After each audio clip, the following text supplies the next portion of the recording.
Hello，各位朋友，大家好，我是 Andy。今天我们来聊一聊月球。月球形成于45亿年前，也就是在地球形成后不久。月球离地球平均距离约为38万公里，而太阳离地球距离约为1亿5千万公里。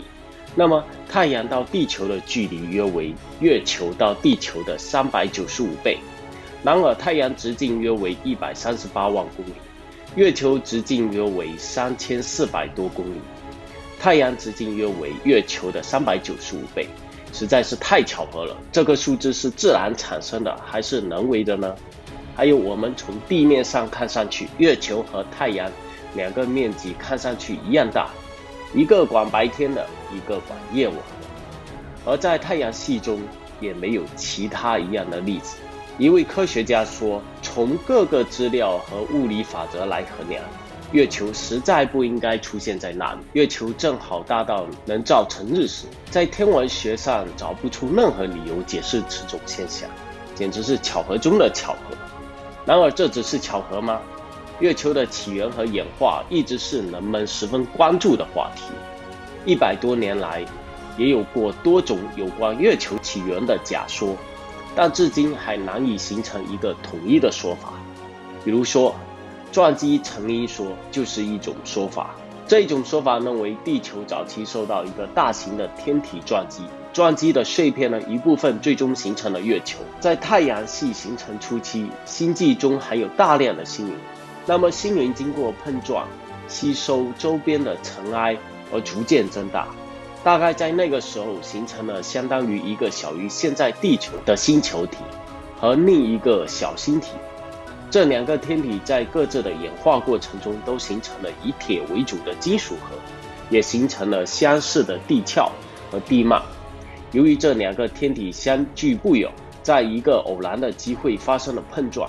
剧烈的碰撞不仅使这个星球体的自转产生了偏斜，而且使小星体碎裂，使得它的地幔和地壳变热蒸发，那么膨胀的气体就携着尘埃和少量的物质飞离月球。因为被分离的金属核因受膨胀气体的影响，被这个星球体吸收后变成了地球的一部分。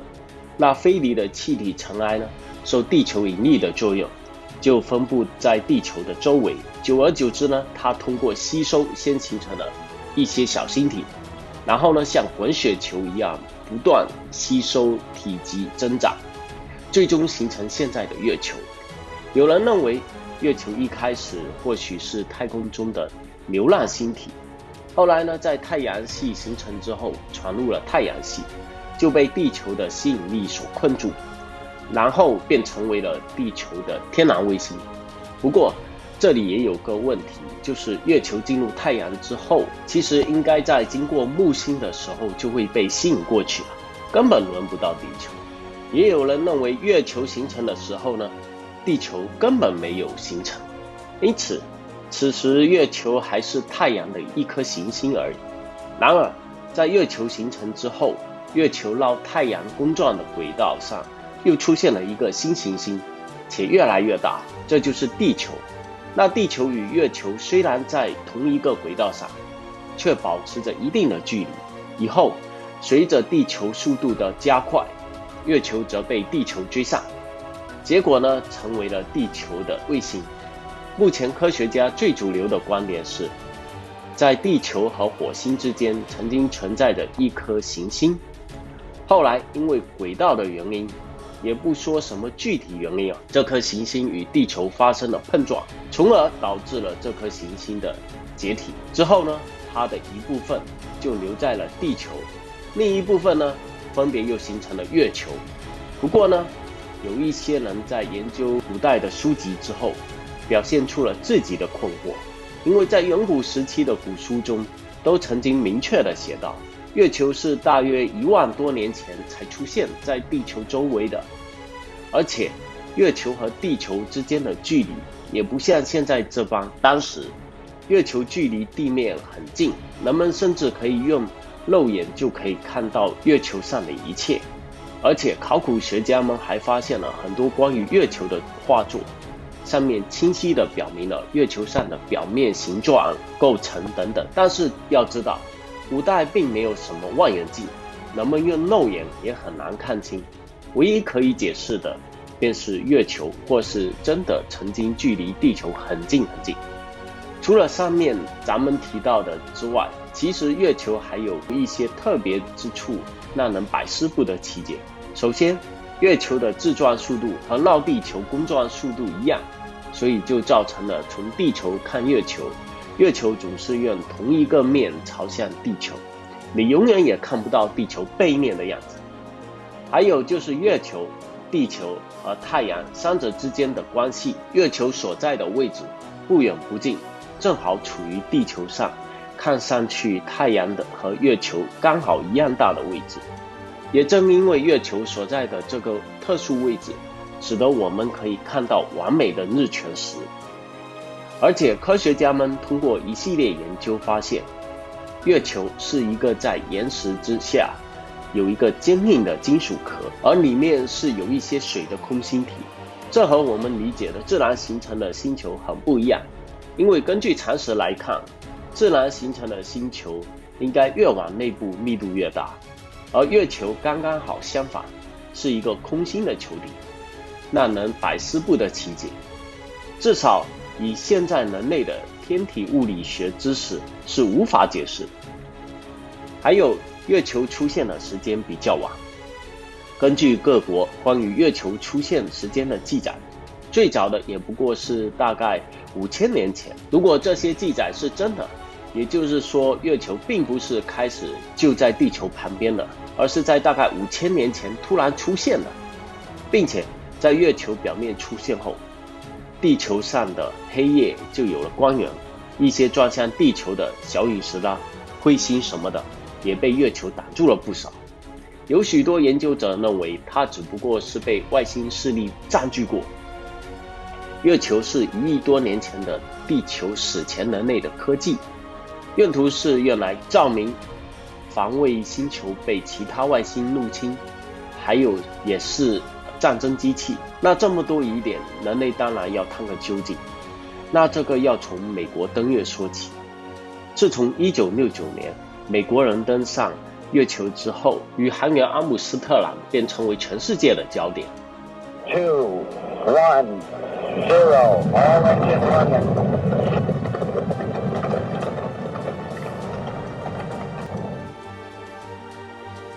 Pretty big down 2.5, picking up some dust. I'm at the foot of the ladder. The 11-foot beds are only depressed in the surface about 1 or 2 inches. That's one small step for man, one giant leap for mankind. Tony, this is so great you can't believe it. Oh, this is going to be some kind of different ride.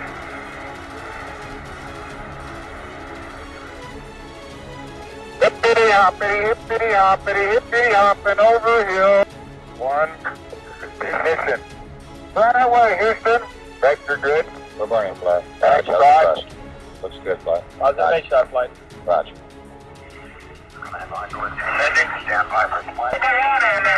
Go. 据说当时阿姆斯特朗等上月球的那一段时间，电视转播的信号突然终止了，直到在上世纪70年代才有很多传闻说当时登月时电视信号突然中断了那几分钟，既然是阿姆斯特朗预见到月球上的外星人。当时美国、苏联甚至中国的无线电爱好者有不少人截获到了阿姆斯特朗遇见外星人，当时拦截并窃听了拉萨和宇航员之间的通信内容。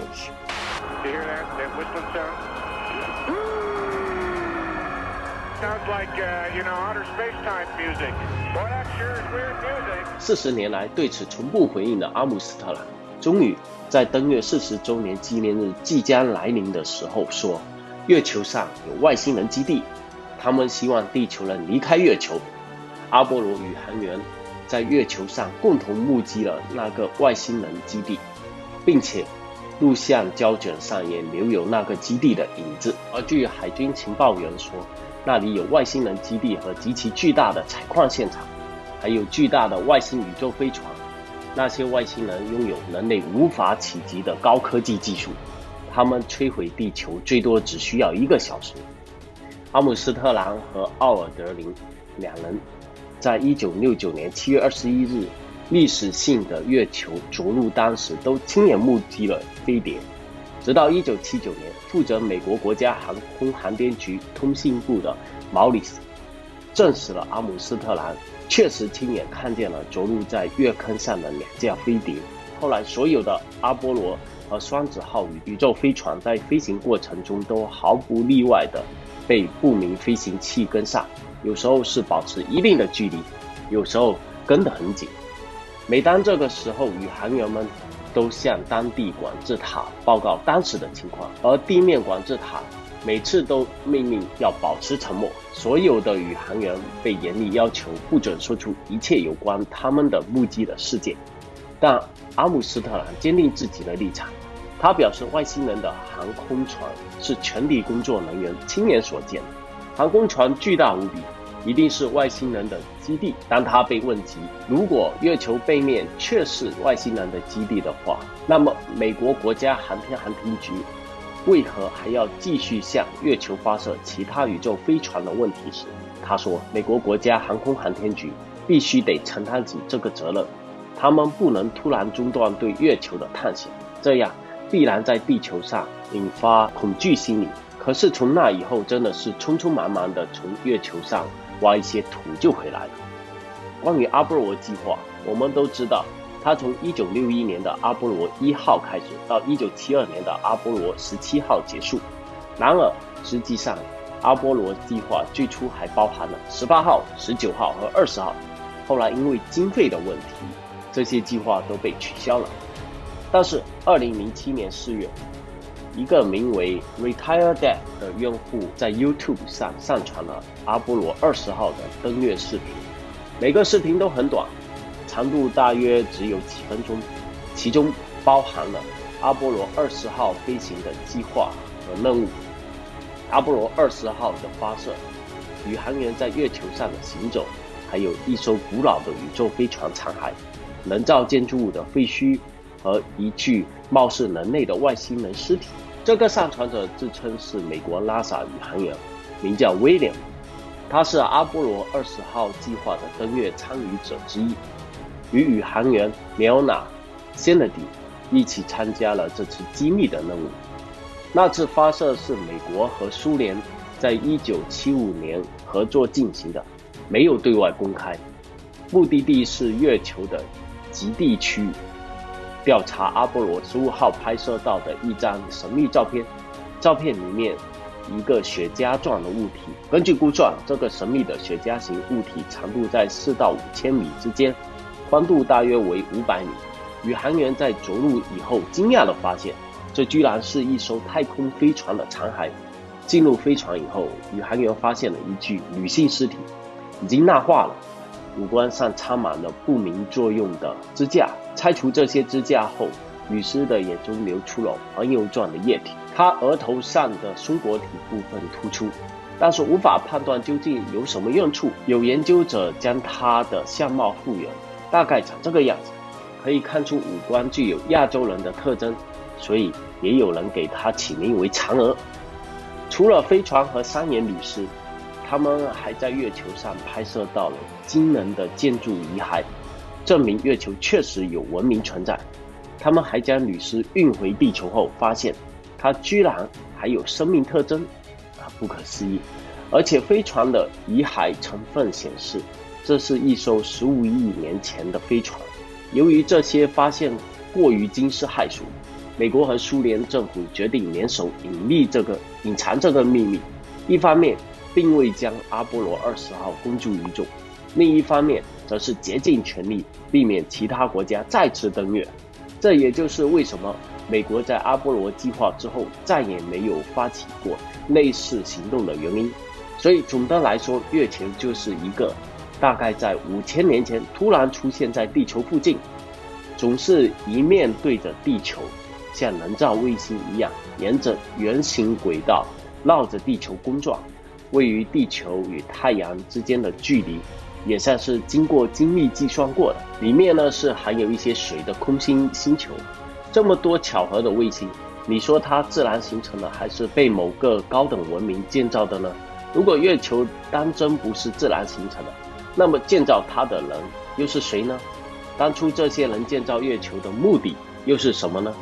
我个人认为，不管是人类、太阳系，甚至整个宇宙，都有可能是一个高级程序员写出来的编码而已。因为现在的科学技术也正在向虚拟方向前进，也正在用超级 AI 电脑创建模拟出虚拟的环境。看到电影里面的 CGI 特技，已经很难分辨是真是假的。好的，既然有编码，就会有 bug。你找到发生在我们身边的 bug 了吗？